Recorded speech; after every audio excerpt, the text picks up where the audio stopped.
தமிழகத்தில் 15 மாவட்டங்களில் இரவு 7 மணி வரை மழைக்கு வாய்ப்பிருப்பதாக சென்னை வானிலை ஆய்வு மையம் தகவல் தெரிவித்திருக்கிறது. அதன்படி சென்னை, செங்கல்பட்டு, கடலூர், காஞ்சிபுரம், கன்னியாகுமரி மாவட்டங்களில் இரவு 7 மணி வரை மழைக்கு வாய்ப்பிருப்பதாக சென்னை வானிலை ஆய்வு மையம் தகவல் தெரிவித்திருக்கிறது. மேலும் மயிலாடுதுறை, நாகப்பட்டினம், புதுக்கோட்டை, ராமநாதபுரம், தஞ்சாவூர் மாவட்டங்களிலும் இரவு 7 மணி வரை மழைக்கு வாய்ப்பிருக்கிறது.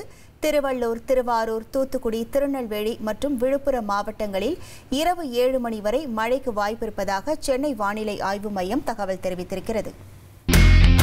இனி செல்லும் இடமெல்லாம் செய்தி. தந்தை டிவியின் வாட்ஸ்அப் சேனலை ஃபாலோ பண்ணினா செல்லருக்கும் இடமெல்லாம் செய்தி. இதோ QR கோட் இப்பவே ஸ்கேன் பண்ணுங்க, ஃபாலோ பண்ணுங்க.